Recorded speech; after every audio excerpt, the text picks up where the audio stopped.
severe on everyone you meet.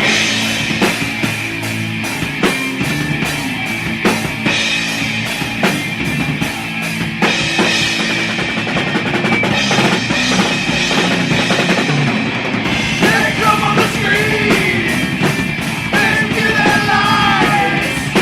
We are the people, they won't take us alive.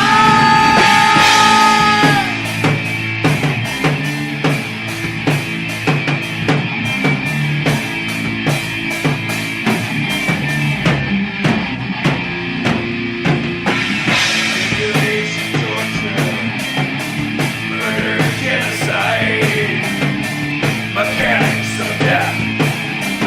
All through the sky, a new heaven awaits. And after of this, we must stand strong. We must resist.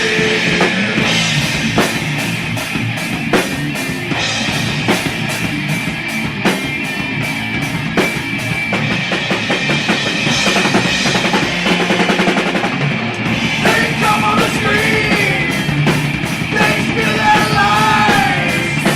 We are the people, they want to take us alive.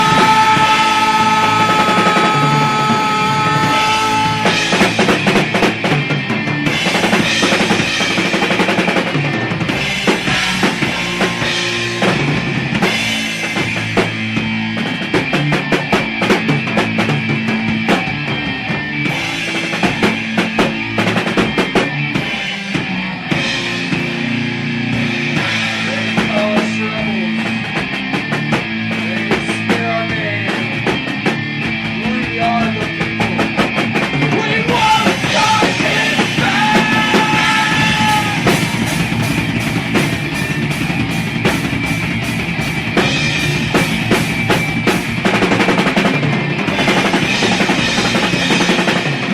They come on the screen, say they want to survive.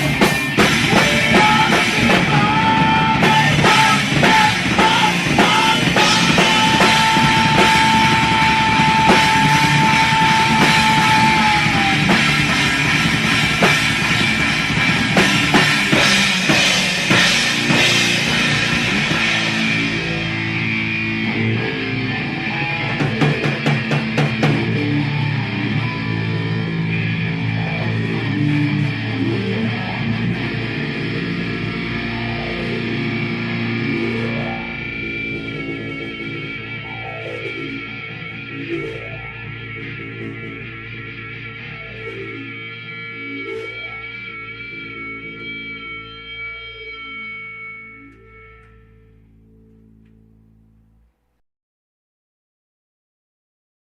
Ladies and gentlemen, feds and degenerates, cuckolds of all ages, it's time for Miles Fulton Flake. I am your host, Miles Kevin Miles, and it is Saturday, February 1st, 2024. Tomorrow is Groundhog Day. It is Black History Month. Folks, it's time to party. It's time to party. We're 2 weeks out from St. Valentine's Day, and we have a show about love today. We're going to be talking about the concept of love thy neighbor. How much do you love thy neighbor? Yeah, it's been a big discussion in the conservative circles this week with all the leftists ranting on about immigration and misquoting the Bible. And then JD Vance gave an interview. We'll be talking about that here in a little bit. We'll be talking, yes, about the order of love.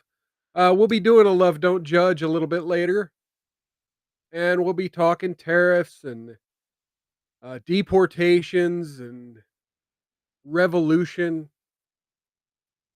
Let's talk about George Floyd for a second. Folks, it's Black History Month. And, you can't have Black History Month without a good George Floyd related news article. Folks, the city of Minneapolis has settled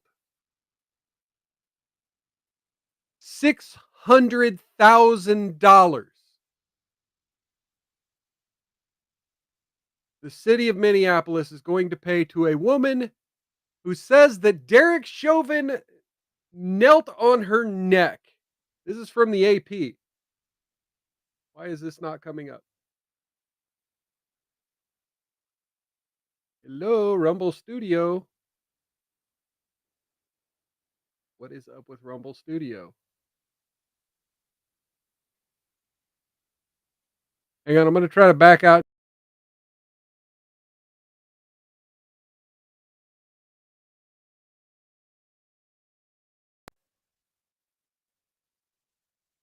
Let's see if that worked. There we go. Minneapolis will pay $600,000 to settle with a woman who says Officer Derek Chauvin knelt on her neck. Uh, she alleged that Derek Chauvin hauled her from her minivan and pinned her to the ground with his knee in January 2020, just as he did 4 months later when he killed George Floyd. Patty Day, employed by the Public Works Department, claimed in a lawsuit filed last May that she was the victim of excessive force and wrongful arrest. She acknowledged that she was drunk and depressed over her impending divorce and other difficulties when she got stuck in the snow for several hours. Chauvin and his partner that night, Ellen Jensen, eventually arrived on scene, and then officers violently yanked her from her vehicle and threw her to the pavement, causing injuries. Chauvin then assumed his signature pose. Oh my God. Like a pro wrestler, he's got his signature finishing move. Oh shit. Oh shit. That's not even right. That's not even right. I'm sorry to be laughing about this in Black History Month here. Pressing his knee into the subdued and handcuffed Patty's back, just as he would later do to snuff out the life of George Floyd, and remaining that way well after Patty was controlled, the complaint alleged. The drunk driving charge was later dropped after a judge ruled that officers lacked probable cause and suppressed the blood alcohol test evidence. The city council unanimously approved the $600,000 settlement Thursday. Council member Latricia Vitaw told her colleagues that $175,000 will go today while her attorneys will get $400,000. Oh my God, look at that. Rusty Rivers, if Trump wants to make the lefties' heads explode, he should give Chauvin a pardon. I don't know if Trump would ever go that far, unfortunately. I think it was, it's kind of like there's been a lot of talk about whether or not football's rigged and football refereeing over the last couple weeks. I view the Chauvin trial kind of like NFL football. It, and you don't even have trained refs there. You got an idiot jury, and yeah, it was ticky tacky. Could have went either way, but ultimately they found him guilty. The city has now paid over $36 million to settle misconduct cases involving Chauvin, including $27 million to the Floyd family. But man, look at that though. $175,000 to her, but her attorneys get $425,000. Oh man, lawyers, bros. While no settlement can undo what Patty endured, we're grateful to have reached an agreement that holds officers accountable for their actions. Day's attorney Katie Bennett said in a statement, "This case is yet another example for, critical need for justice and reform." Chauvin, who is white, note they didn't mention Patty Day's race in all of this.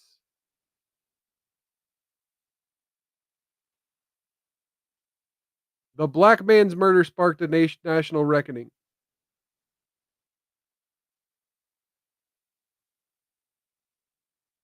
Let's just see if DuckDuckGo has anything. Oh, and of course, you search Patty Day, it gives me St. Patrick's Day.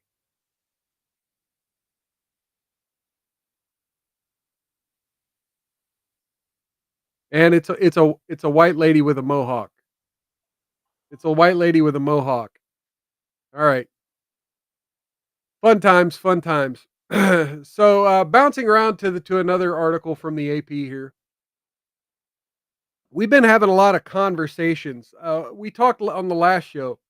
Oh, Rusty River says, who is going to foot that bill? Well, obviously the taxpayers, the Minneapolis taxpayers.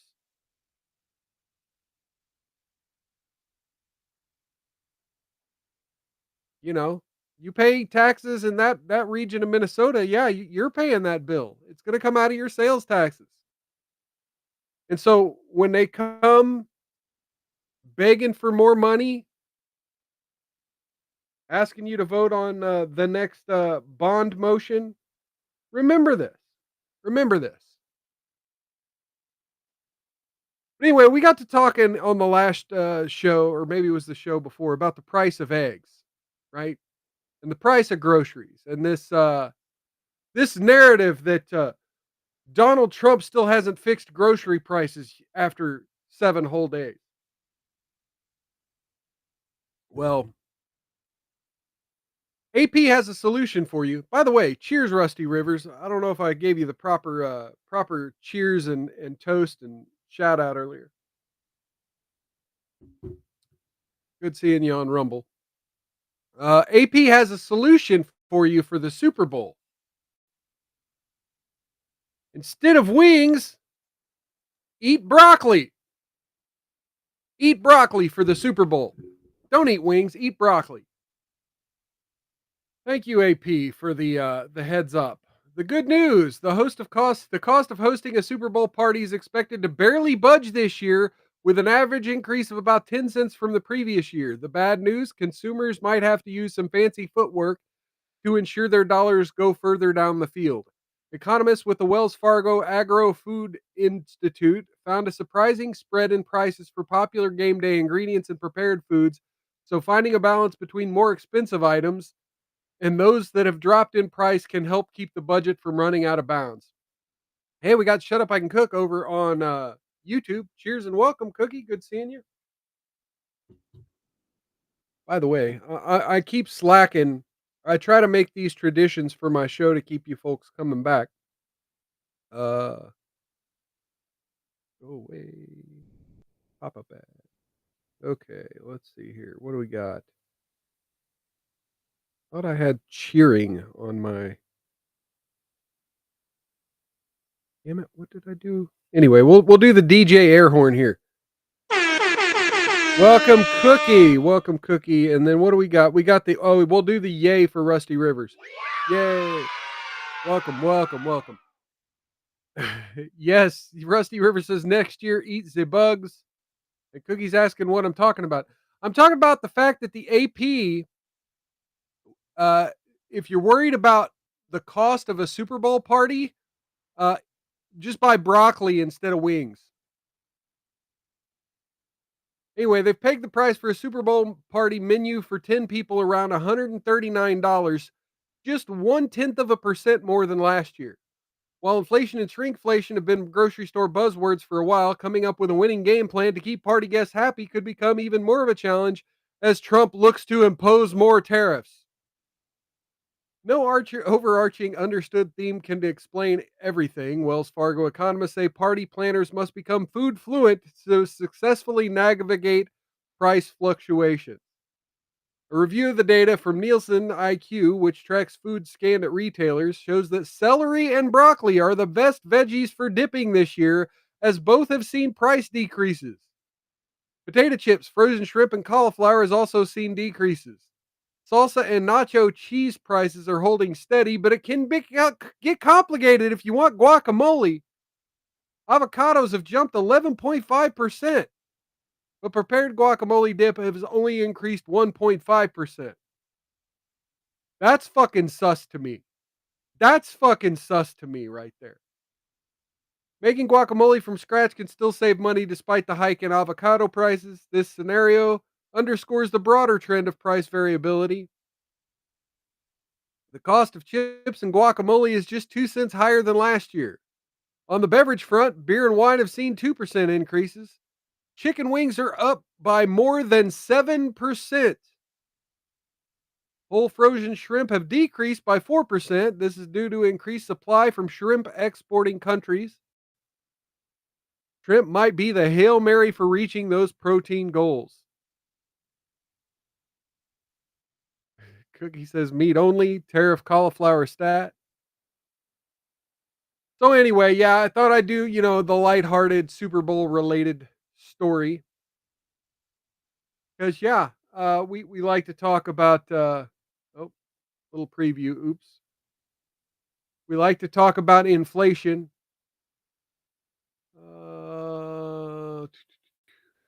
So in other economic news, they mentioned it there. We'll go ahead and get into it here from NPR.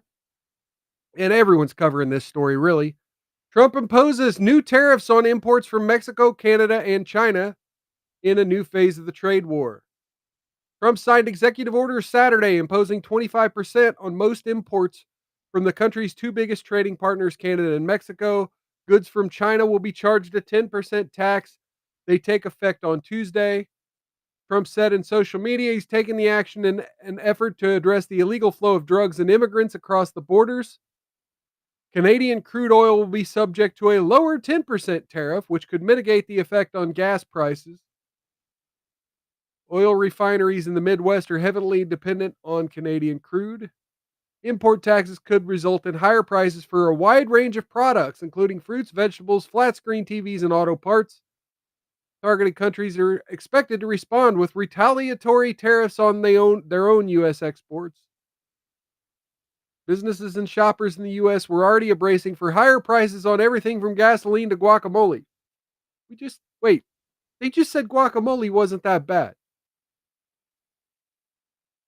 NPR, you're fucking sus. The AP just said guacamole wasn't that bad. Trade data released this week showed a sharp rise in imports in December, suggesting some companies tried to stockpile goods before the tariffs took effect. Some individual shoppers also tried to beat the tariffs. Personal spending on durable goods, such as autos and TVs, jumped in December, according to figures released Friday by the Commerce Department. Mexico's a leading producer in flat screens. Tariffs have come up more than 200 times on corporate earning calls this month. The auto industry is expected to be particularly hard hit because it's highly integrated, relying on manufacturing in all three countries. GM told financial analysts on Tuesday that it could shift some pickup truck production out of Mexico and Canada if tariffs are imposed. But they're reluctant to act while the trade landscape is still uncertain. Well, it's not uncertain now, buddy. Better get after it. We're prepared to mitigate near-term impacts, said CEO Mary Barra. Okay, it's a woman. It's a woman. What we won't do is spend a large amount of capital without clarity. Well, I mean, there's your clarity. Just fucking do it.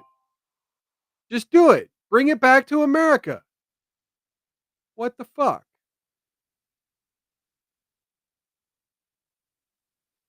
So yeah, we've gonna go ahead and what the hell is up with my Rumble Studio today? It's laggy as shit. So one thing I'm not going to do on the show today, there's been a lot of clips going viral of people acting like tough guys. I'd like to see Trump come try to get me and ship me back to Mexico. And you've had police officers in Florida and California say, "Oh, we're not going to cooperate," and they're speaking in Spanish to their TikTok audiences. We're not going to cooperate with ICE. And there's been all this propaganda back and forth about ICE and whether or not ICE is dangerous. And we're going to definitely be talking a lot about immigration today in this program. Cookie says no cussing, tariffs yay, repeal the 19th.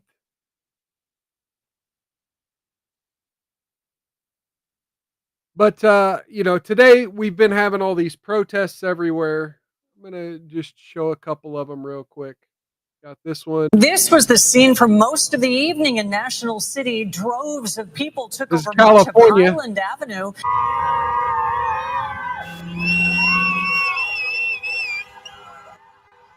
So yeah, this was California. .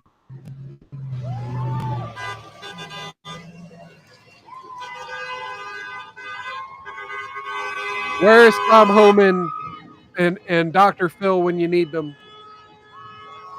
Can someone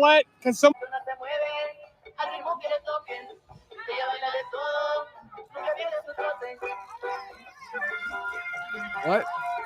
What? W beats. Oye, DJ donde que los scratches. Hey, let me just get rid of the copyrighted audio there, since we don't understand what they're saying anyway.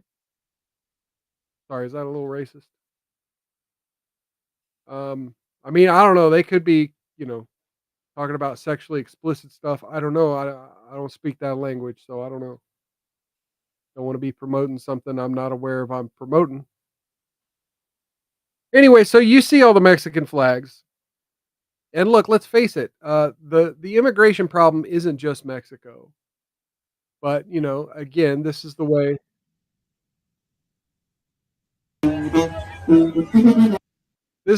these things get I guess this was yeah, yeah, yeah. But these are the narratives. It's all Mexico, Mexico, Mexico. Meanwhile, it's for conservatives it's about Haiti, it's about Venezuela, Colombia. It, it doesn't matter where you're from. I mean, Asia. Doesn't matter where you're from. Hey, we got Sangland 86 with the good old otter over there. Cheers and welcome. Good having you by. Good having you by. Let's go, Brandon. I agree. Yeah, yeah, yeah. All right.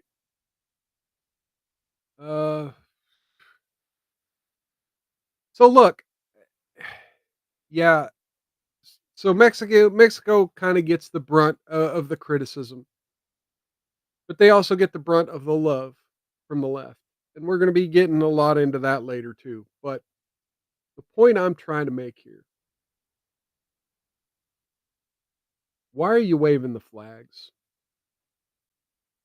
Like, one of the things I hate the most is these people who, like, they'll have the American flag, but they'll be in red, white, and green.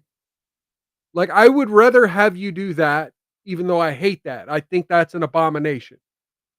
But I would rather have you do that than waving the Mexican flag.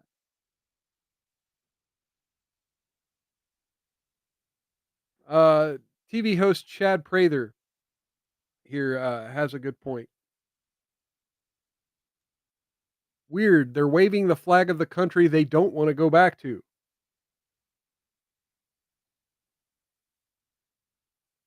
Hey, we got Great Liquor in the chat over on Rumble. Giving me a good mild icon there. Cheers and welcome. Cheers and welcome. Let's see, what do we got? Here we go. Here, I got this sound effect for you. I love refrigerators. Love refrigerators, right? Love refrigerators.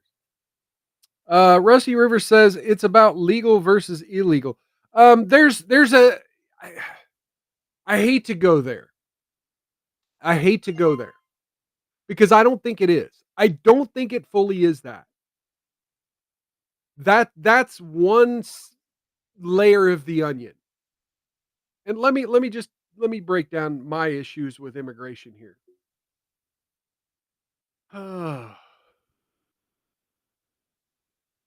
We're really going to get into this a lot thicker later, because this whole order of love thing is part of this. But ultimately, for me, the immigration issue is, how do you assimilate? What is cultural assimilation?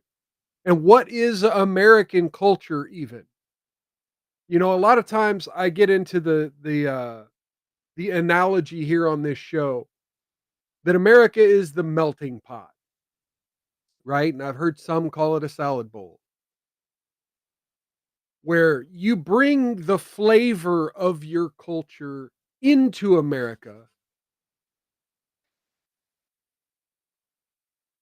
You bring the flavor of your culture into America,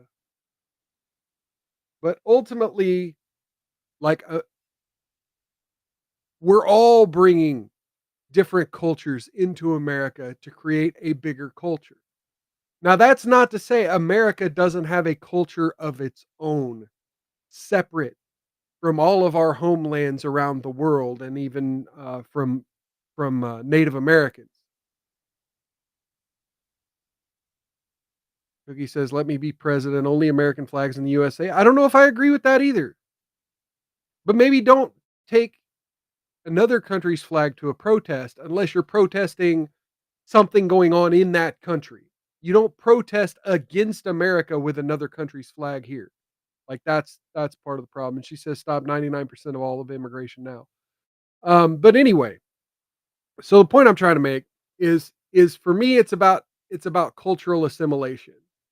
And you have the citizenship test, right? And so, when you say legal versus illegal, um, I think there's a process by which you go through. So if you're going through the legal process and and then taking the next step to trying to assimilate to American culture, learn English, learn about how our government was formed, why it was formed, learn American history, learn civics, right?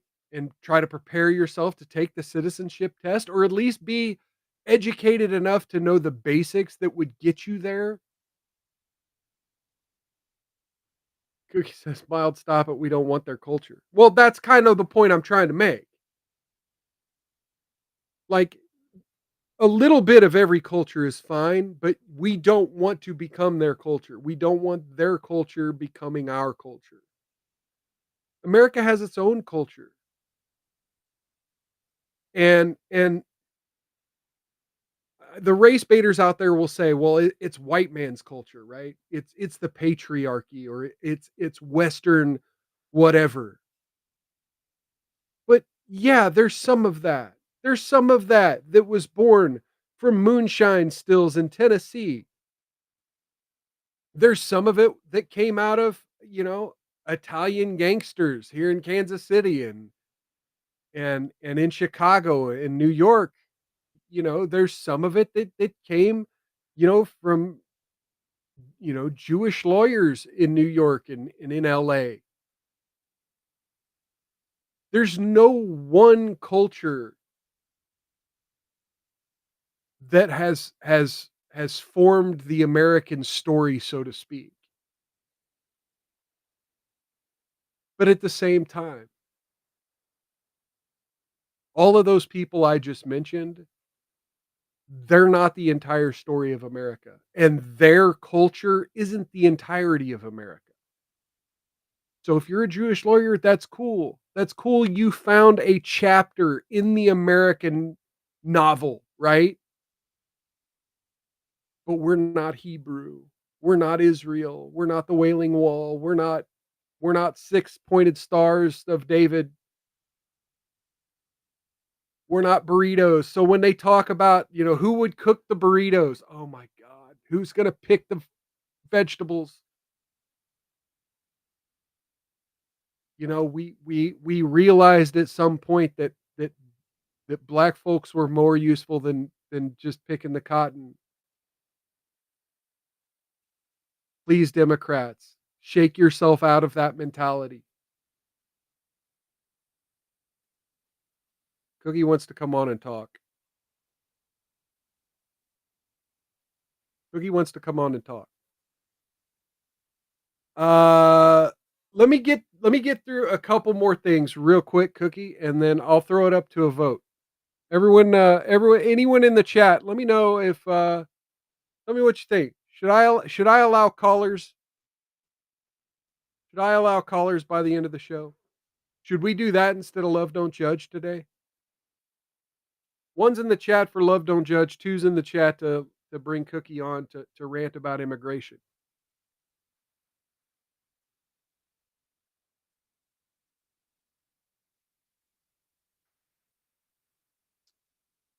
So these people want revolution.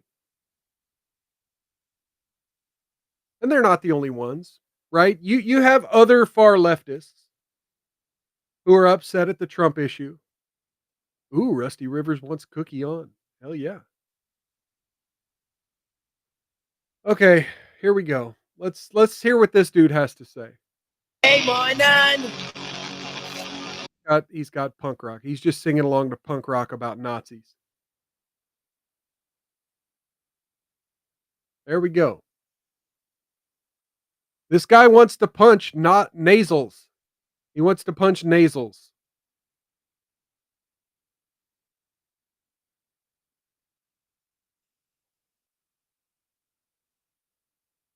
This is what they think revolution is punching strangers.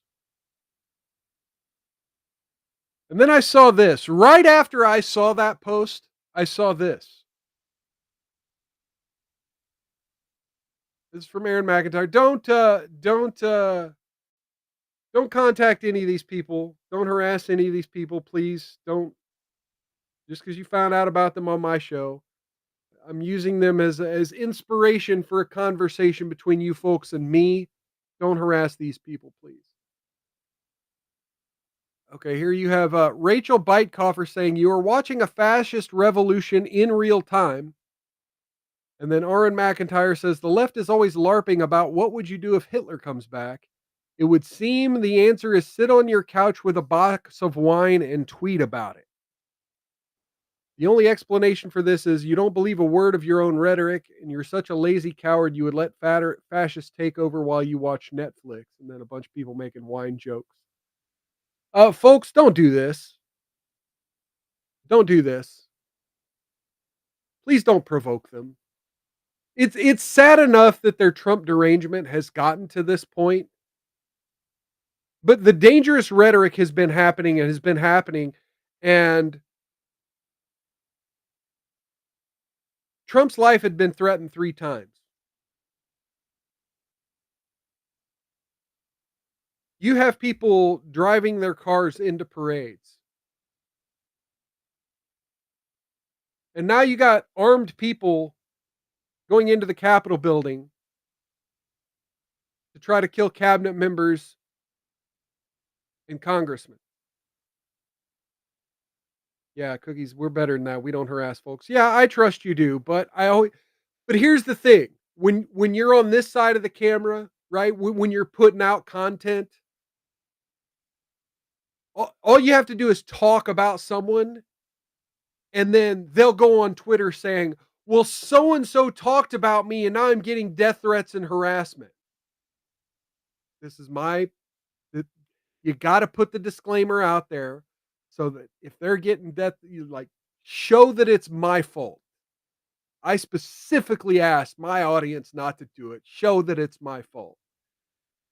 So we at least have that disclaimer so that, any claims that I'm harassing any of these people can just be rejected outright. So yeah, we have Ryan Michael English headed to D.C. from Massachusetts, stopped at a library in Maryland and saw Reddit posts about Besant's confirmation and then altered his intended target. He was found with a knife and 2 Molotov cocktails on Monday afternoon near the south door of the U.S. Capitol. He turned himself in to a Capitol police officer, found a folding knife, a Bic lighter, 2 50 milliliter bottles of vodka with a gray cloth attached to the top. Wait, 50 milliliter? Ain't that just like the little airplane bottles? He went to kill Besant, who was being confirmed as Treasury Secretary. He said he had more Molotov cocktails in his car. He wanted to kill Hegseth, and I keep using the K word, and we're on fucking Twitch and YouTube, damn it. He wanted to unalive Hegseth, who he called a Nazi, Johnson, as well as burn down the Heritage Foundation. He wanted to depose the officials and send a message, records say. Folks, people are losing their mind. And they have been for a long time.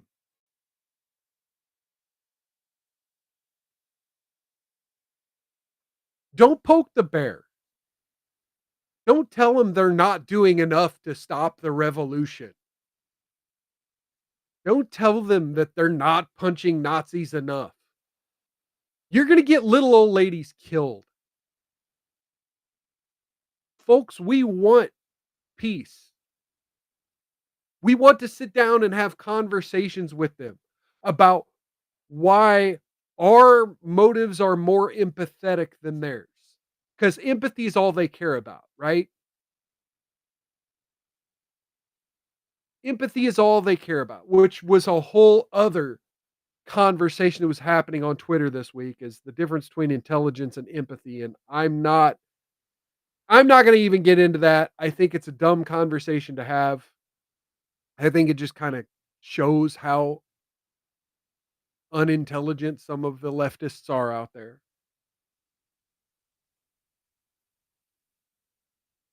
But ultimately,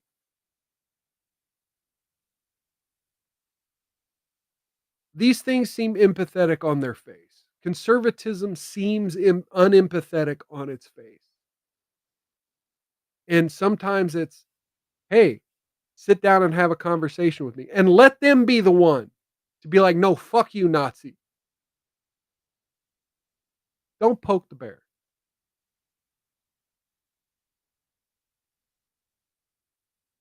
Thing on says, make sure to add on the phone or over the net to that. Your nose will thank you. What, punching Nazis over the phone? uh,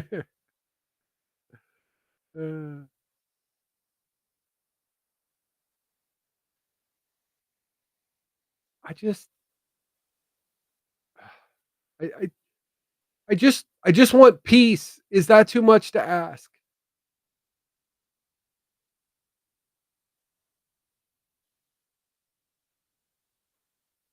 Oh, he says talking. Oh, because leftists usually have an odor. Okay. Yeah, yeah. Yeah, if you want to talk to leftists, do it over the phone. But there's a reason they're crazy, right? They're crazy because they've been lied to. And hopefully we're going to start seeing a change to that. We've seen a lot of moves by news outlets. I mean, NBC and CNN are losing some of their big names left and right. And now you've got the press secretary making changes in how the White House is going to be reporting things. Now you got the Pentagon getting rid of dedicated workstations from NBC News, New York Times, Politico, and NPR. They don't get dedicated office space. Department of Defense announced Friday that that will institute an annual media rotation program for its in-house press corps, effectively removing several major outlets, including NBC News, from their Pentagon office spaces in favor of other outlets. NBC, New York Times, NPR, and Politico must vacate their dedicated office workspaces. The organizations learned about the new directive in a memo sent to the press corps without being individually notified, and an accompanying email included a message that read in part, no additional information will be provided at this time. For over half a century, the Pentagon Press Corps has benefited from working out of individual office spaces that provided coveted and open access to some of the department's top military and civilian leaders, read the memo. Pentagon spokesperson John Uliot sent to the Pentagon Press Association.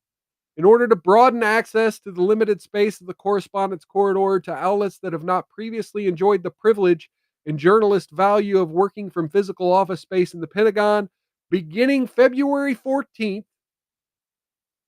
a new annual media rotation program for those dedicated media spaces. NBC News says, we're disappointed by the decision to deny us access to a broadcasting booth at the Pentagon we've used for many decades. Many decades. Think about that. Essentially, taxpayers have given NBC News a studio to broadcast out of in the Pentagon for many decades.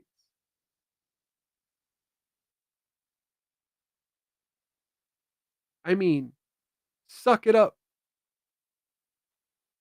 Suck it up. Try streaming from your phone. Oh. Speaking of mainstream media, Ray Liger says that much gaslighting and NPC reprogramming will drive one nuts. I'm okay with them getting the boot. Yeah. Speaking of mainstream media, you may remember during the election, you had a little news story pop up because Kamala Harris went on 60 Minutes.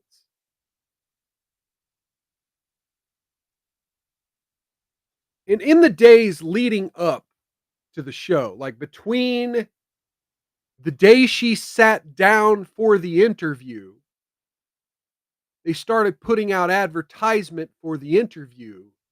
And then on Sunday night, when the episode of 60 Minutes aired, there were certain question and answers that just seemed different than what had aired in their advertising and on their social media. And Trump kind of pointed out that, hey, I don't think that was her answer on the other video. Like, why is this different? And well, I guess the FCC has been investigating this. And now the CBS News, this is from CBS News. CBS News to comply with an FCC demand for the 60 Minutes transcript and video.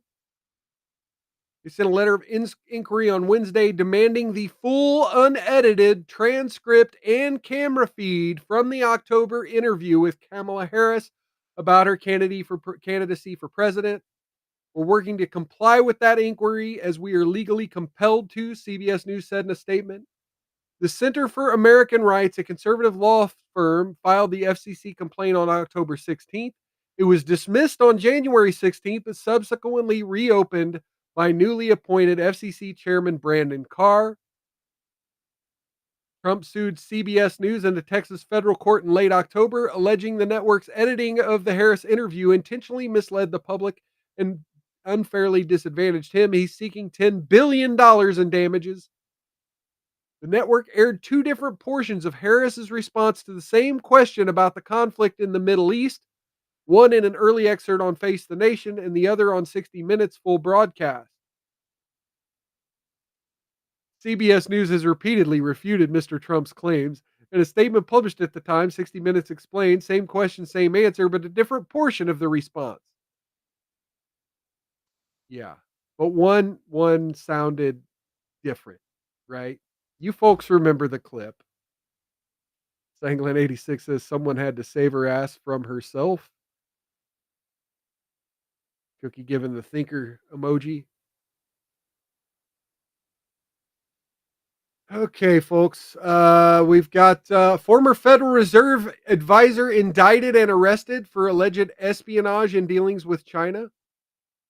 Federal grand jury indictment accuses John Harold Rogers of Virginia of stealing Federal Reserve trade secrets and selling them to Chinese intelligence officials for at least $450,000 by posing as a university professor in China. He's accused of lying to Federal Reserve investigators and Consumer Financial Protection Bureau officials. Assistant Director Kevin Vorndran of FBI Counterintelligence Division said in a statement that Rogers betrayed his country while employed at the Federal Reserve by providing restricted U.S. financial and economic information to the Chinese government intelligence officers, which could allow adversaries to illegally gain a strategic economic advantage at the expense of the U.S. The information could allow China to manipulate the U.S. market in a manner similar to insider trading, the Justice Department said. They noted that China, as of October, held $816 billion in U.S. foreign debt and that financial players could benefit from inside knowledge of economic policy, such as notice of Federal Reserve Funds rate changes when making decisions about buying and selling debt instruments. Rogers is a U.S. citizen with a doctorate in economics and worked for the Federal Reserve from 2010 to 2021, according to the indictment. Prosecutors allege that Rogers and his two Chinese co-conspirators began communicating in 2013 The Rogers later forwarded protected information to his personal email or made print copies to pass along to his conspirators. The cache allegedly included proprietary economic data and analysis and briefing books written by Federal Reserve governors, details of open market committee deliberations and future announcements, and accounts of conversations of tariffs targeted at China, according to the indictment. So there you go. Cookie says, Sanglant, stop cussing. Yes, Sanglant, watch your fucking mouth. Watch your fucking mouth. And, okay, so let's talk a little bit. Cookie also says, China's our greatest enemy. Outrageous amount of Asian spies. Yeah, probably. Could be me. I don't know. Rusty River says, Ruh-roh, Shaggy. It's funny. As soon as I bring that up, my dog starts barking upstairs. England says it's good to see you, Cookie. So there have the confirmation hearings have been just a gold mine of cringy things that leftist senators are saying. But on my show, I like to talk about some of the good things that are said by conservative senators. And so I'm going to play a few of those here, just back to back to back from different confirmation hearings, out of context. I don't give a fuck. I just want you to hear senators saying good things, talking good about America, talking good about Americans, and talking about American values in Senate confirmation hearings. We'll play a few. This one's like a 6-minute clip. I might jump around a bit because I don't necessarily want to play the whole thing, but man, it was good. It was good to hear. I love hearing shit like this. So here's Rand Paul. I think the discussion AFK, over vaccine talking about RFK. Rand Paul talking about RFK. is so oversimplified and dumbed down that we never really get to real truths. And it's why people up here are so separated from real people at home. So we talk about hepatitis B. It's a terrible disease. It could lead to liver failure, as the chairman said. But the reason you have distrust from people at home, why they don't believe anything you say, they don't believe government at all, is you're telling my kid to take a hepatitis B vaccine when he's 1 day old. You get it through drug use and sexually transmitted. That's how you get hepatitis B. But you're telling me my kid has to take. I got to stop Rand Paul there because we're on YouTube and Twitch. Folks, listen to your doctor. Don't take medical advice from a senator. Listen to your doctor, please. Follow the, talk to your doctor about whether or not you should follow the government's recommended vaccination schedule. Take it at 1 day old. That's not science. And so every person with a bit of common sense, even people who don't resist vaccines, I vaccinated all my kids. I believe vaccines are one of the modern miracles beyond all pale. The Speckled Monster is a great book about the introduction of the smallpox vaccine in 1720 into our country. All miracles. But I'm not a one size fits all. It's not all or nothing. I chose to wait on my hepatitis B vaccine, and we did it when they went to school. Does that make me an awful person? Does that make me an anti-vaxxer because I questioned the... Wait a minute, Rand Paul. By your logic, does that mean your kids are doing drugs and sex when they went to school? Government anymore, man. Public schools, who knows? Dictate of whether I do it. And I'm not speaking for anybody else. I'm only speaking for myself. But for goodness sakes, let's have an honest debate about these things. The COVID vaccine. If you ask me my opinion, the reporters run up and down the hall and they say, you still anti-vaccine? No, I'm pro-vaccine. But on the COVID vaccine. Okay, we'll just skip forward a little bit. Thank you, YouTube. And I go home, ask your Democrat young mothers, your Republican young mothers, if they're vaccinating their kid for hepatitis B, and they're like, well, do I have to do it on day one? It's this precious little baby. Is there science to say you shouldn't do it? Probably not, but it's my kid. It's like, there isn't clear-cut science saying not to. But on autism, there's no good science of anything to show what causes autism. We don't know. It's a profound disease. I know many moms here and dads who have kids with autism. I know them personally. I've met their kids. But the thing is they saw their kids developing completely normal. Maybe speaking 100 words go to no words at about 15 months of age.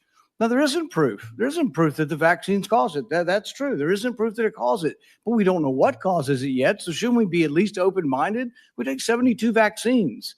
Could it be? I don't know. But we shouldn't just close the door and say we're no longer because we believe so much. Okay, I'm going to skip forward again because you got to hear Cassidy here. You got to hear Cassidy's response. For the record, if a child is born to a hepatitis B mother, that child may have a 95% chance of becoming a chronic carrier. But if And we vaccinate those people, and nobody's against that. But if the child, That's a very small percentage and a red herring. That is not what we're talking about. 99.9% of kids don't have a hepatitis B, Mom. And could they wait a while? Could they get vaccinated 3 months or a year? Yes. so again, for the record, if the mother's hepatitis B status is known, then that can be delayed. The problem is oftentimes, or at least a significant percentage of the time, the mother's status is not known. If she's hepatitis B positive, Oh, come a on. vaccine on day one of life. I mean, we not do enough of the, we don't know who's sick and who's not, so we just got to treat everyone the same as if they're a carrier. Did we not get enough of that during COVID? We got to treat everyone like they're plagued with the disease and treat them accordingly.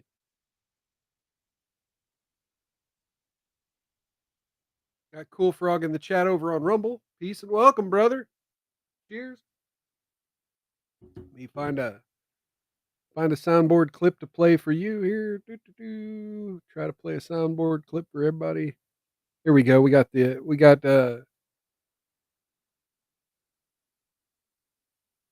Shut the fuck up! Say Christ is Lord.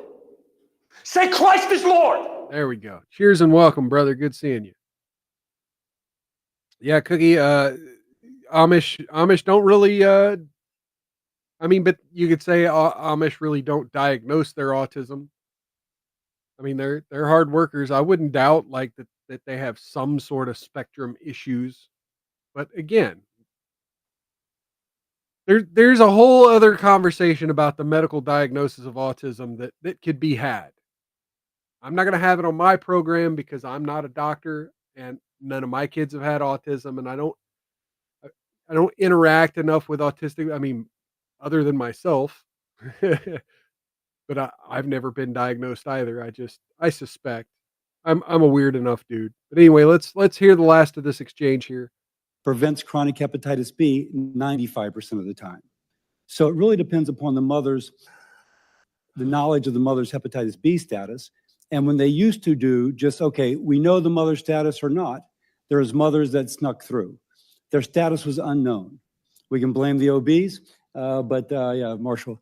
But for the record, there is an absolute rationale for that. But you're right. If the mother's status is definitively known, that it can be safely delayed. So now, Senator Murray. Cookie. Yeah, I'll take some calls toward the end of the show. I will post the link in the chat toward the end of the show. Okay, so let's do this. Let's bring that down. And now let's hear the opening statement from Tulsi Gabbard on her confirmation hearing, because I thought this was just brilliant. Before I close, I want to warn the American people. I guess this was the closing of her opening statement. Who are watching at home. You may hear lies and smears in this hearing that'll challenge my loyalty to and my love for our country. Those who oppose my nomination imply that I am loyal to something or someone other than God, my own conscience, and the Constitution of the United States, accusing me of being Trump's puppet, Putin's puppet, Assad's puppet, a guru's puppet, Modi's puppet, not recognizing the absurdity of simultaneously being the puppet of 5 different puppet masters. The same tactic was used against President Trump and failed. The American people elected President Trump with a decisive victory and mandate for change.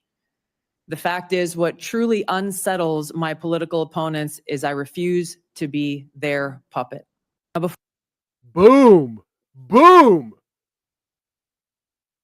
And that's just it. I mean, that's kind of what we were hearing in the last clip too. You don't believe what I believe about vaccines, so fuck you.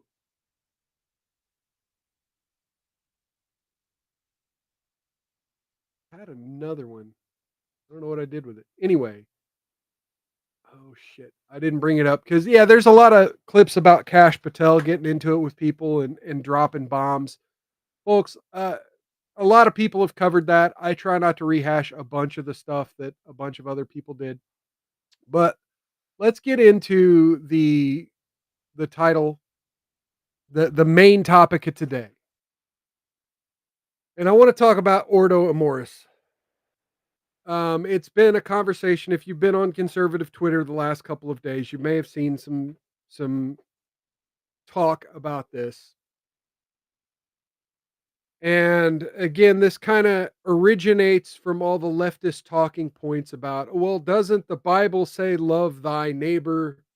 Why are we deporting all of our neighbors? You know, why are we treating all of these migrants this bad if we're supposed to follow the Bible and love our neighbors? And JD Vance was asked about this. Here's what he had to say about it. But there's this old school, and I think it's a very Christian concept, by the way, that you love your family, and then you love your neighbor, and then you love your community, and then you love your fellow citizens in your own country. And then after that, you can focus and prioritize the rest of the world. A lot of the far left has completely inverted that. They seem to hate the citizens of their own country and care more about people outside their own borders. That is no way to run a society. And I think the profound difference that Donald Trump brings to the leadership of this country is the simple concept, America first. It doesn't mean you hate anybody else. It means that you have leadership. And President Trump has been very clear about this, that puts the interests of American citizens first. In the same way that the British prime minister should care about Brits and the French should care about the French, we have an American president who cares primarily about Americans, and that's a very welcome change. What is President Xi doing? What is Vladimir Putin? He's looking after the Chinese. Putin is looking after the Russians. That they're entitled to do that. Thank God we now have an American president who's looking after the citizens of his own country. But there's okay, so there we have it. So that kicked off this whole conversation about leftists and Jack Posobiec and Homath really got into this, really took this clip to this next level and really analyzed this idea of Ordo Amoris.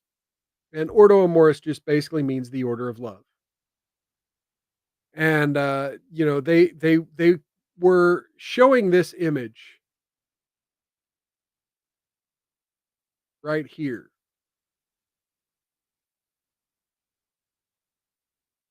And what this is, so the circles represent number 1 is you, and number 16 is like the dust in the galaxy, right? And this is like a heat map of who liberals have empathy for. Right? So liberals hate themselves, they hate their neighbors, their family, their neighbors, their country. And then here you get other countries, other religions, and then eventually you get to the environment and the dust in the galaxy, right?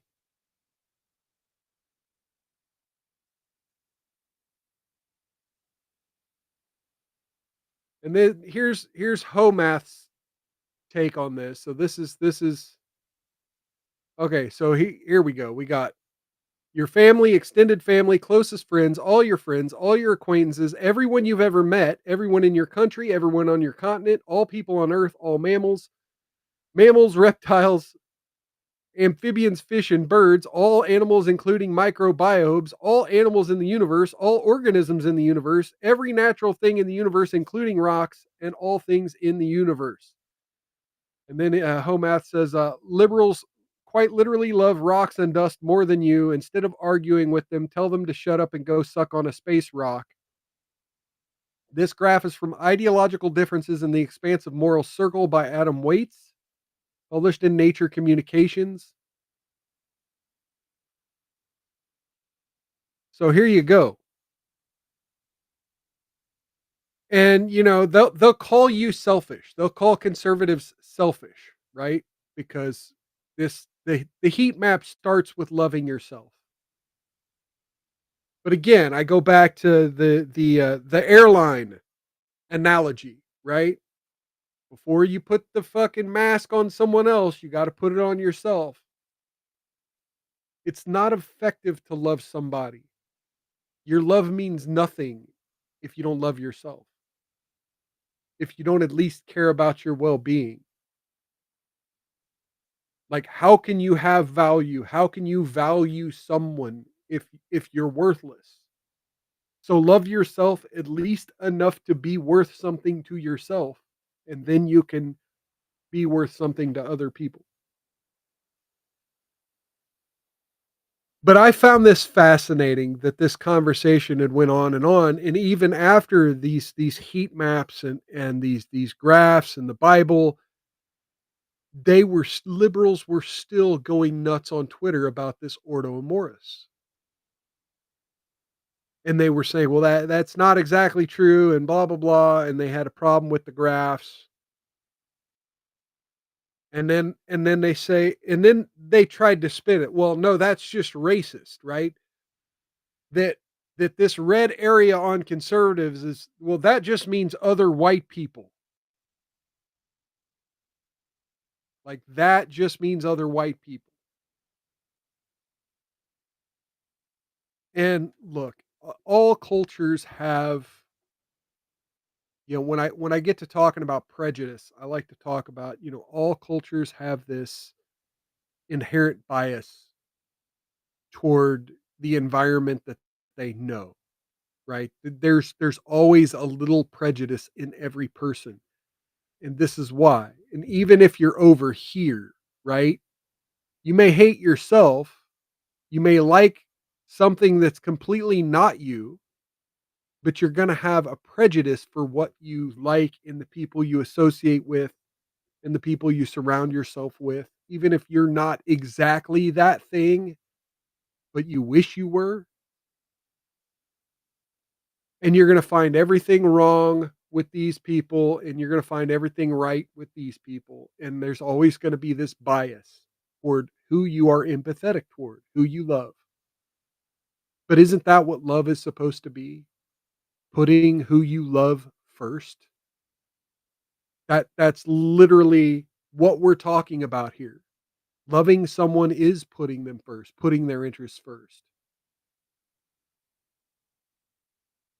And to me, like I said, the airplane analogy, control what you can control first, love who you can love first. But I can't affect space dust. I can't affect the foreign policy of Israel. I can call my local congressperson. I can email my state senator. I can talk to my neighbor, even though I do have a neighbor who doesn't speak English very well. And let's plot that on this chart, right? Okay, so 5, all my acquaintances. So my neighbor who doesn't speak English would be in 5, and I would say Cookie would be in 5 as well. Cookie lives 1,000 miles away from me. But I care if she lives or dies, and I care if my neighbor lives or dies. I did a show here where Cookie and I were having an exchange about the dangers of the New York subway. I can't really have much of an effect on that, but I was interested in it. And I've had conversations with my neighbor about some of the crazy goings on here in the neighborhood. And there's only so much I can do to affect that.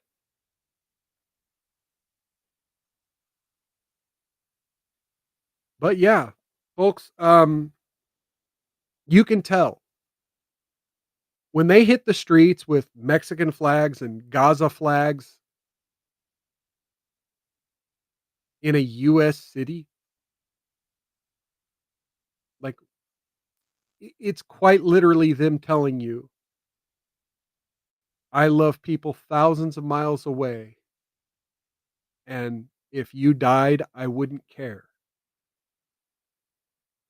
And so this idea that we need to be empathetic, we need to be like them, we need to be empathetic when they're telling you to your face,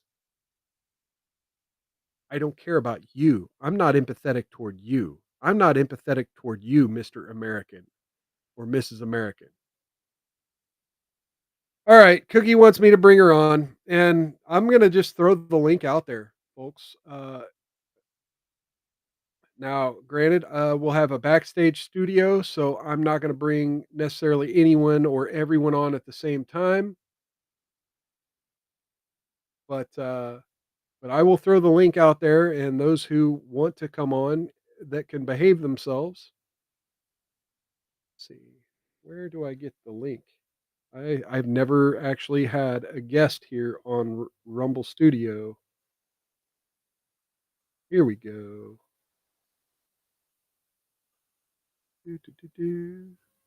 Oh, there we go. Anybody who wants to join in, it's there in the chats on YouTube, Twitch, and Rumble. Come on in and join. And we're going to do this instead of Love Don't Judge today. I might do Love Don't Judge on Wednesday this week because, yeah, we're not going to do a Love Don't Judge, man. Wait to hear what Cookie has to say. And look, I'll admit, I'm milk toast. Yeah, Cookie says she's on YouTube only. Well, yeah, but you click that link, it will take you straight to join the feed. You don't need a Rumble account. It will just start as long as you have a camera and a microphone. Just click it and you can talk. You don't even really need a camera.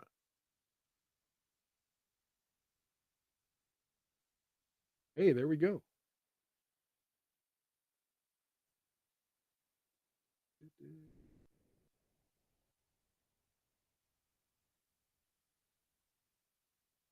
Okay, I believe you're there. Can you hear me? I think you're muted.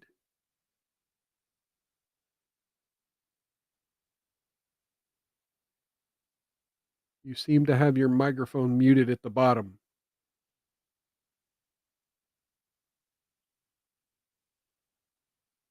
So, yeah, while she figures out the mute button, look, folks, take a minute, click that like button, and feel free to share this on other platforms so other people can get involved in the conversation. Doo-doo-doo-doo.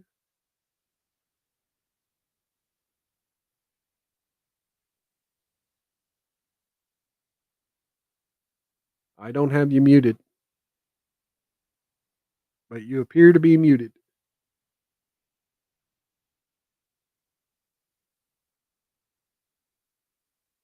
Should be a little microphone icon at the bottom of the screen.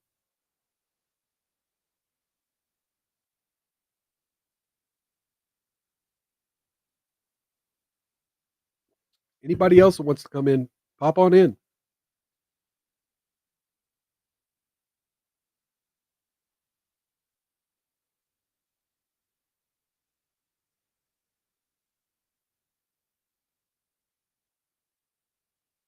All right. Well. Oh, wait. I heard something. The mute icon went away. You there? Talking to your microphone.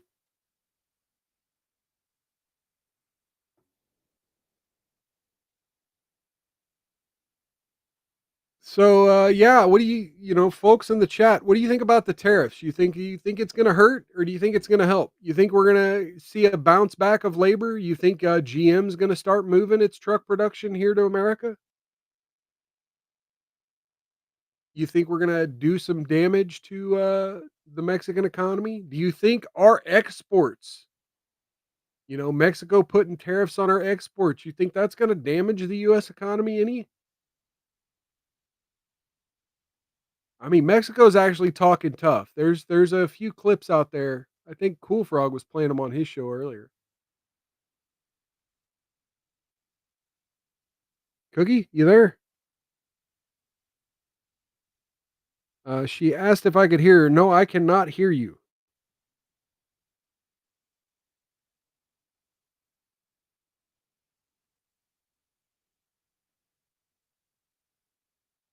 I don't know if you got the correct mic selected down below, or I heard a ch just now.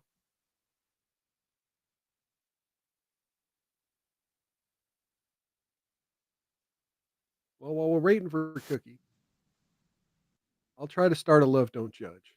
I'll start one.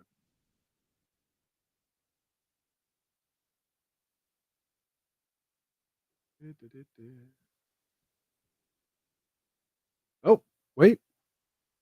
I think we got a camera. The camera started working. But we're just looking at a gray wall or something. Still no audio.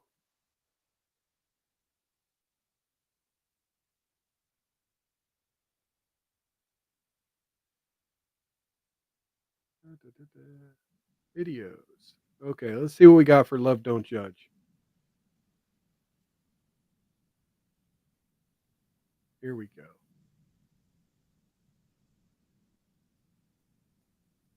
Cookie's gonna love this one, by the way.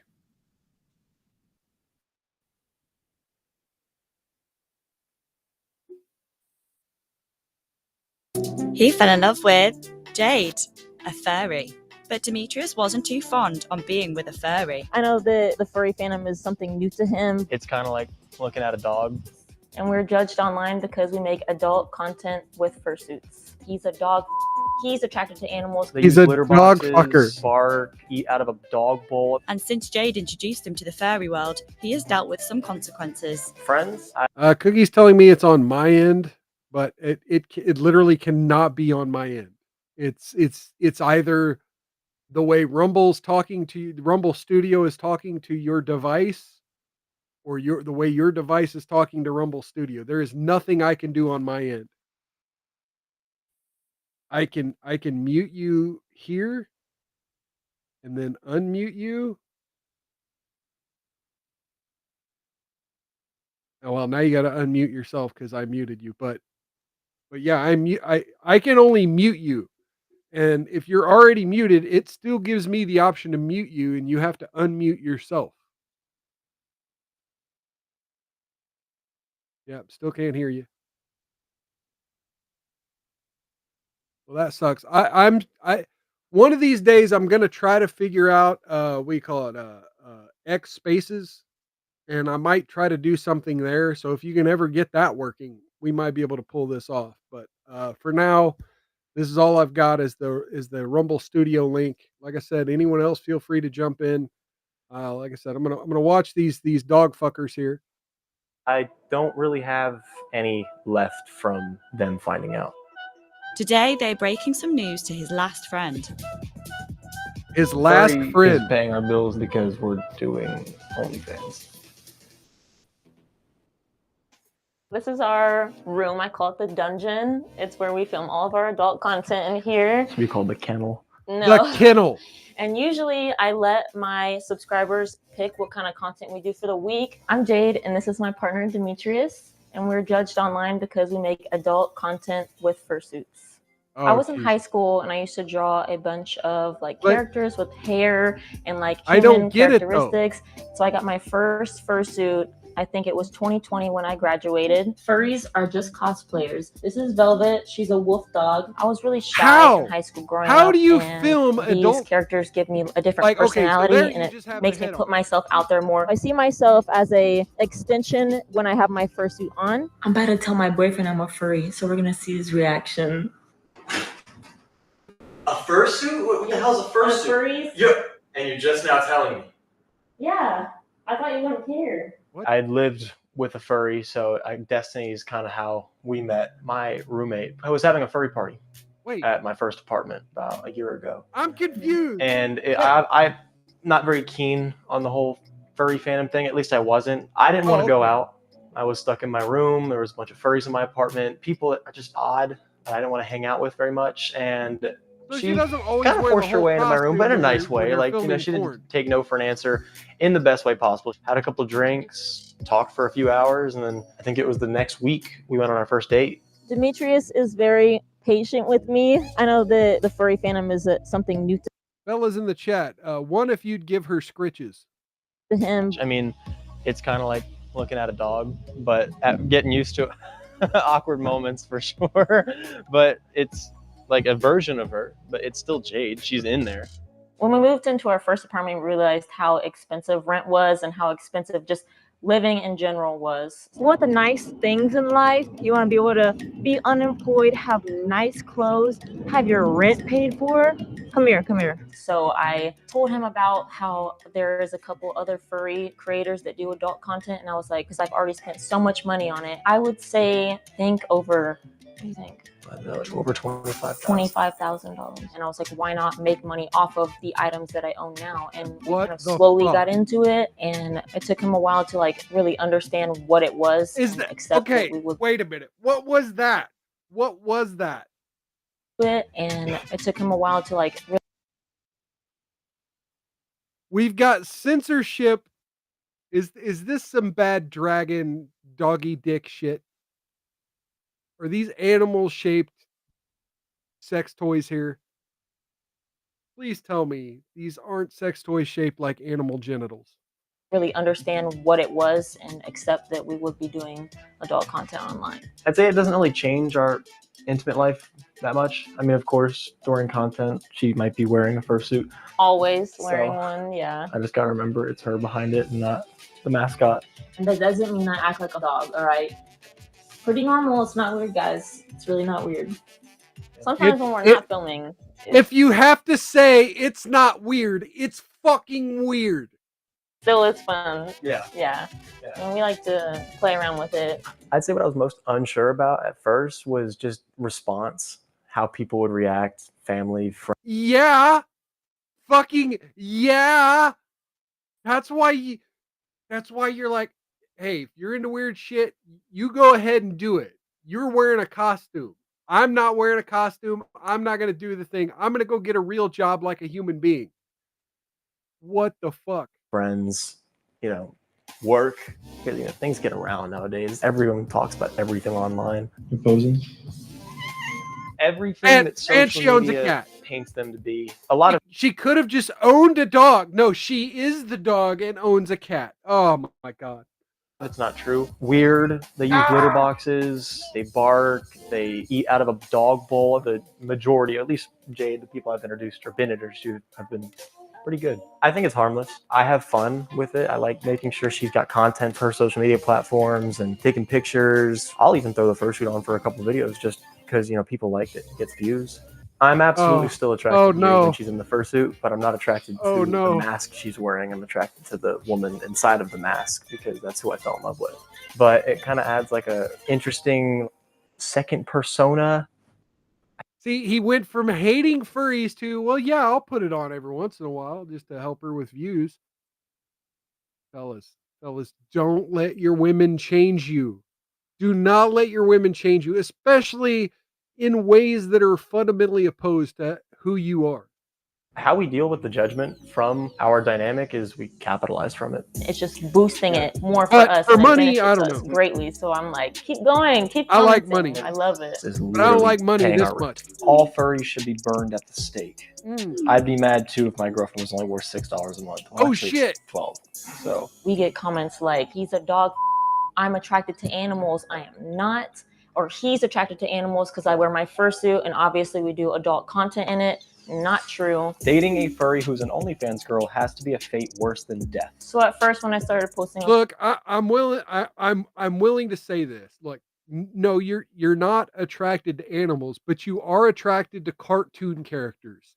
And that's like half a step from pedo shit. Right? If you need your sexuality to be cartoony and playful, like the diaper shit too, Like, if you need your sexuality to be like diapers and cartoon characters, and no, fucking no.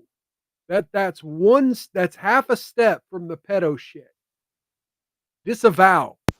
Social media. I had a few breakdowns from the comments, people calling me names, people body Now I say half a step, but that's a big line between, the legal and the highly illegal, immoral, fucking corrupt, fucking wood chipper shit, right? But it's still only half a step. That's a really fucking important half a step, but it's still half a step. shaming me, but what really matters is when the support comes in from him Shaming and me. he helps Ugh. me. He's there for me. He's put me through everything. I'd say anybody that judges our relationship, look at yourself first. Yes. Because you see two people that are happy. Yes. People react to me in a very negative way. I've admitted the ways that I'm fucked up sexually on this show several times. I judge myself all the fucking time. I look at myself, I judge myself. One thing I never do is put on a $300 plus cartoon head to fuck my girlfriend. Not gonna happen. In public, when teenagers come up to me, they'll be barking at me from across the street or yelling something very negative across the street. But when you see like a little kid with their parents, usually the parents will smile at me and the kid will want a picture. So it can go either or sometimes. You made the kid what? Cry. He's crying. What did you do? Friends, I don't really have any left from them finding out. The concern they had it mostly was Great just Liquor immaturity. says, Great Liquor Not says, is that a furless cat? I think it was a goblin. Yeah, it was a furless cat. Cookie says she's going to leave and re-enter. Yeah, she could still talk if she wanting comes to do their in. own research, We can't go real long, but yeah, I'll let you say your piece at least. just listening to what they've been brainwashed into believing is true. But I realized is that the people that are no longer in my life because of our life, I don't want my life anyways. My friend Cade's coming over, and we're going to talk to him about our relationship, see how he feels. He actually stuck around through everything after a lot of other people didn't. I had some questions. I mean, obviously, because I don't know a lot. I'm just like I'm on the outside of this. Well, he seems like a chill dude. Stuff like, what is it like? What is it? Do you think it might be different? Look, and here's what I'll say. Like, if one of my buddies came out and said, look, me and my girlfriend do this thing where we put on these fox heads and we film ourselves for the internet. I'll be like, dude, that's kind of fucking weird, but hey, you want to go have lunch? I would judge, but at the same time, like, yeah, what you fucking do in your bedroom's none of my business. Like, let's go have a beer, but let's like not talk about your sex life with your girlfriend, and please don't send me the link. Than being in a regular relationship. Yeah, I mean, it is different because, he obviously wasn't a furry before. He still isn't, but I include him in a lot of my What's content, up with the obviously. weird? You enjoy it, right? Yeah, it's fun. Yeah.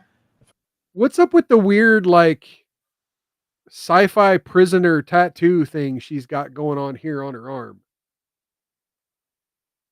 Kind of weird, isn't it? First, Thing that says, nice grift, get that butt. Yeah. But it's just day to day now. It's made it work. Yeah. Fantastic. So how long do you plan on like being a furry, or not really just being a furry, but actually actively dressing? I want to save and invest and hopefully quit in 10, 20 years maybe. 20 years? Never know. 20 Furry years is paying our bills and then some because we're doing OnlyFans with it. Yeah. Together. And it makes good money? It does really good, Yeah. surprisingly. So we turned it into at least my full-time job. I honestly think it would be like oh my dumb of us to not do the OnlyFans for at least another year or two, because like what it's making just in the first a year few or months two is absurd. Okay, we got Yeah. Cookie It's coming like back more in. than most people make. Oh, I clicked allow and there we is. Okay, now you have to unmute yourself.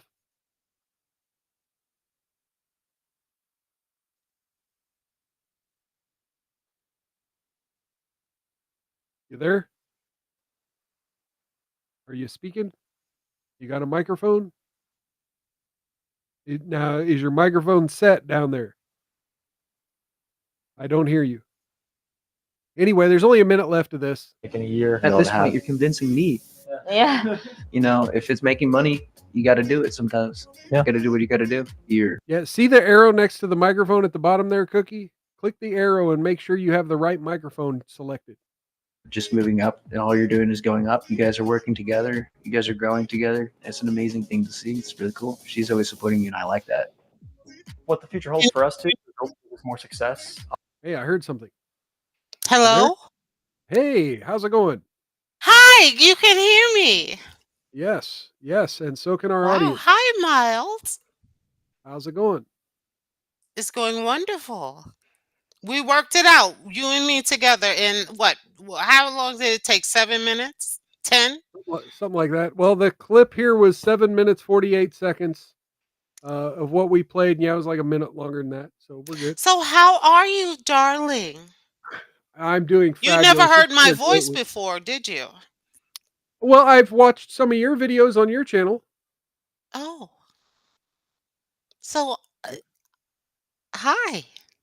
Hi, how's it going? Can I just say something? Can I be brutal? Like, do you know? You already know that I love Trump. I prayed almost 24 hours on X for days before the election to make sure to God, the person who puts breath in our body every day, for Trump to be elected. And he answered. The Lord said, "Ask, it shall be given." And I was on X all the time, and I did not sleep. I said, I will not sleep until Trump is elected. And God I had answered my prayer. Yeah, I had my own prayers that were similar. They weren't necessarily directed at Trump himself, but of the country and of the healing Okay, from all the right, Mal, but I from the came fire. on because I'm only going to be on here. And thank you. We worked it out, and now you hear my voice talking to you. Heck yeah, welcome to And I see Rumble your Studio. face. So but what I want to say, and can I be like Stephen Miller? I'm in love with him. If he wasn't married, I would marry him tomorrow. Okay. He's a bulldog like Trump, and he's not playing. They love America. That's what we need. But what I want to say, Mal, I'm going to be brutally honest. White American men are like bread with water on it. White bread Yeah, with water on we it. crumble. Y'all We crumble. soft. Yeah. Y'all soft. Yeah. we crumble. Soft. Yeah. Oh, fully No, agree. you said crumbled? Yeah, we crumble. Yeah. We're so soft that we crumble. We fall apart. The lightest influence will just make us deteriorate. Yes, agreed. It's women, white women. I told Tucker Carlson that, and when he was not Tucker Carlson, I forgot the name of the thing, he banned me. This was over 10 years ago. I was saying, because women do not, let me just say this. I'm a woman. Women do not respect a man that will allow her to run rampant. They don't. And y'all did the founders, and I always say they will not respect you. Yeah. Well, I mean, look, I can't speak for Tucker Carlson, but look, us But white no, dudes, you don't have to. I'm just saying you're acting like the weak white dudes. And Mal, you not a weak white sure. dude, are But you? you have to understand that white dudes, when conversations turn identitarian, and that's really what a lot of these conversations we have are. They're conversations about identity and identitarian politics. Who allowed that to happen? Exactly. Did that happen with the Look, I founders? agree. And that's why I get back into the order of love stuff I was talking about just before this is yes, there's going to be a prejudice, but we white dudes, we crumble because we've already been down that path. We went down the racist path. We went down the sexist path, and we're like, oh shit, it kind of turned y'all hang on. created all of this. Yeah, but we kind of turned us into monsters, and Your women are the monsters. Yes. Yeah, but And we so the overcorrected founders for were those the. women. Can I ask you a question, sweetie pie? Yeah. Did the founders' women control them? Were the founders scared of their Well, listen?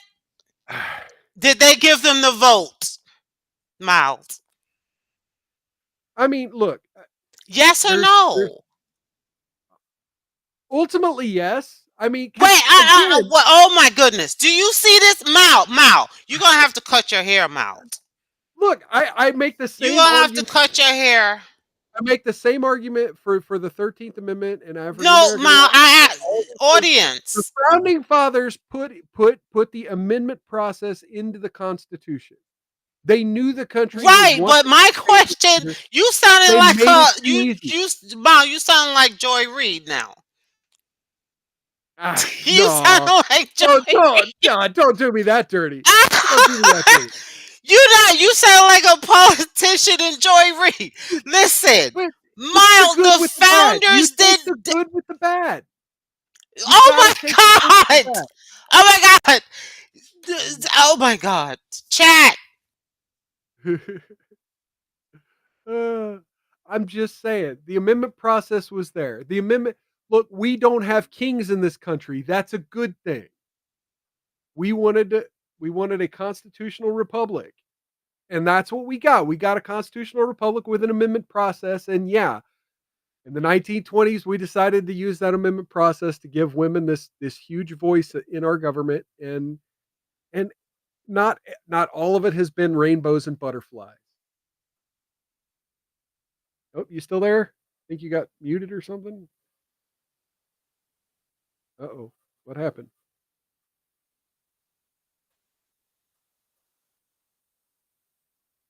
Uh-oh. Now she's just typing. I think her mic cut out. And now she's calling me soft. Look, I am soft. I am soft. I will admit, I'm soft. Look, I was raised by a single mother. I mean, what do you want? And like I said, I try my best to be pretty neutral on the identitarianism, because I know it would be real easy for me to fall down a path of a hypocrite and Nick Fuentes and all these people who's like, well, white dudes, we need to stand up. We need to watch out for ourselves. No, I think there's room for empathy for others. But, as I was pointing out earlier, there's levels to that empathy. Can you hear me? Hey, there you go. You're back. Yes, I had to refresh. Guys, I'm sick of white boys. White boys cannot close the deal. First of all, Trump can. Do you see all the black women on YouTube that say, "Oh, I didn't know I love Trump," but they love Trump all over YouTube because he's being a man. They say, "No, you ain't gonna do that. Sit down. Shut up." That's what a man's job is. And y'all white boys walk around with pocketbooks and being metrosexuals, that women don't respond to that. I guarantee you. I'm a woman, I know. Mal, I love you. And this was fun. Tell I love me you too. about Thank you for coming on. Huh? I have to go, Oh, go ahead. Mal. Tell me All about the Detective Comics right behind you. On your left. What? Yeah. This? Yeah. Yeah. What is that about? That's a tin sign. That's the first Batman comic ever printed. It's the cover of the first Batman comic ever printed. Oh, wow. I love Batman, but Superman is better. Do you agree? I love Batman this much more than Superman. Not much, but I make sure I keep plenty of Clark Kent over here on this shelf. Sanglet 86 is saying it's a mini duffel bag. What does that mean? I don't speak white boy language. I'm learning it. I'm new to white boy talk. I sometimes wonder if Sanglant watches on a little bit of a delay, because sometimes I see his messages. Yeah, but Sanglant while after we were talking about something. Sanglant is a smarty pants. He's very sarcastic and uppity and all kind of stuff. Uppity? Yeah, he's very I mean, uppity. he's fun. He's fun, but he's like he's very uppity. I don't know how else to explain it. He's now typing ROTFLMAO. I don't know. So, but I'm saying guilty. He said guilty. See? He said he's guilty. But tell him I I mean, love there we him. go. I miss him. Ask him, can he take me out for some sushi? He can hear you. Sushi. No, I don't eat sushi. I don't even understand sushi. I've lived anyway, Miles. I love you. I adore you. Mwah. I'm sending a kiss to your chat, and you so Back at you and the wonderful, rest of the chat. huh? Said back at you and the rest of the chat. Yeah. Yes. And so, Mild, I would like for you to make this just a little few minutes. Don't let too many women get in because women are long-winded. But limited to like 5 minutes, like Congress. Oh, so I should keep a timer. Yes, 5 minutes, You 7 think I should minutes. put a tablet right here with like a 5-minute Yes. timer? If you Click it. only if you have women or soy boys. They call them soy boys. Okay. Well, I mean, but that's just it. If I got a soy boy on here, I'd want to drill him for like 30 minutes. But nobody want to I'd want to listen get to soy admit all of his boys. bullshit. Oh man, they would if they look. Only Everyone to loves make this fun bullshit. of them. Do you know who Michael Exactly. Savage is? Exactly. Oh my god, I love some Michael Savage stuff. Some Oh of his my stuff's God. a little weird, So, but but I get line up some only American white men am I interested in because those are the ones who make the rules. all right. Nobody else. No Europeans. Nobody else. And I'm talking like Trump. I'm telling the truth. Fair People enough. scared to tell the truth. And so, but white men are weak and they sleeping, I believe, Sure. because of some reason, I'm not gonna say it on your show. I'm not gonna say it, but Well, this is why I say racism is bullshit, right? Because I they can say, say what I want to say. they Who say is and GR Great a Liquor? liquor? Is that a white Great boy? Liquor. Yeah, he's a white dude. Yeah. Where he live? He's pretty cool. White boys. Oh I my don't know. goodness! I think Nick Recator Law put some kind of voodoo hex on us. Cause I had a white boy. Black women are not interested in white boy. I already told the story. Many white men tried. She speaks the truth. Yes. Well, but this is why I say racism is bullshit, because the way the left talks about racism, they say you have to have power and privilege. And that would just assume So that all right. white So dudes are so powerful and black folks aren't powerful. And I think like you said, there's a lot of weak white dudes out there. White dudes aren't most that of powerful. the American white dudes, y'all let women run in the country. That's why we got our children, our sons, wearing high heels. And dear God, white women control the public school system. Do you not know that? Yep. And they want our children. Do you know how I can't even fathom the level of insanity? Men, they don't let men into. It's very few into the school system, and Yeah, also the federal government literally has no business in school. Look, we white folks, dudes, y'all. I got on here, Mal, because y'all white men, American white men, no other group, because American white men run the world. And if y'all weak, the whole nation, the whole world will end. Will crumble. It will become Uganda. Look at the United Kingdom. Why are y'all importing our enemies into this? So Trump, because women literally prayed for Trump. Look, that's a man. They pull us out of the white vagina at birth, and then they lay us on a pair of white titties. That's And what a mother's and supposed to do. and that what gets imprinted in our brain. Like, so the rest of our life is spent looking for white vagina and white titties. But And black men do that too. But the black women in Nigeria do not run Nigeria. true. And they don't even want to stay in the United States. They come here, work to get money, send it back. They don't even date black American men. They are 90 something plus married. I was in Nigeria. So explain that.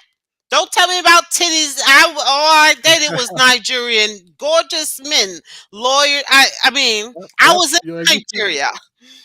So y'all, it's no, it's all over the Nigerian West. men do not control the world. It's all over You the West. weak You're right. It's white white folks. men have let this stuff.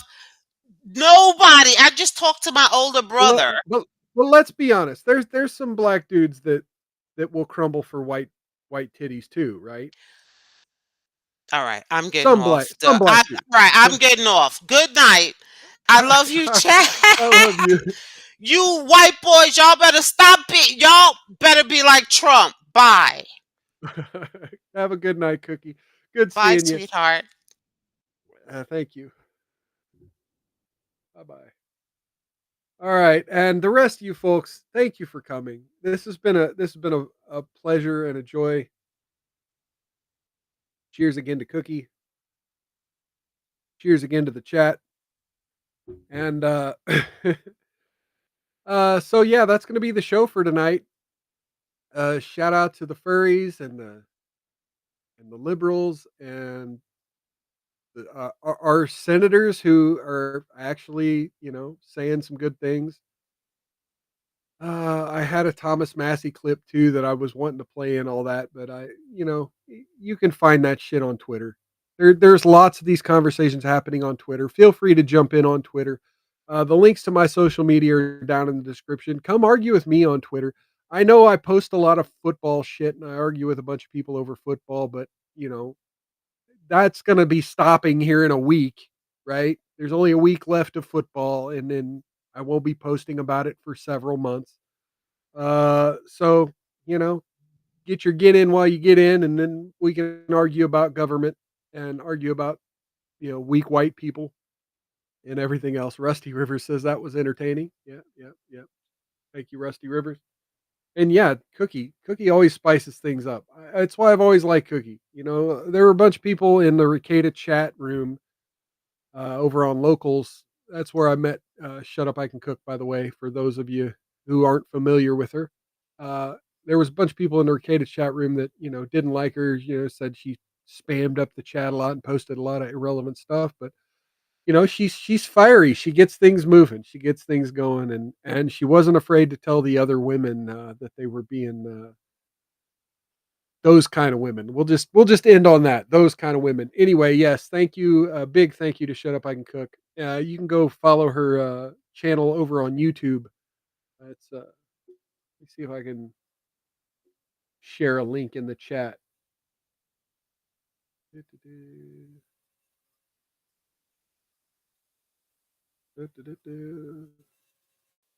She likes to cook, hence the channel name.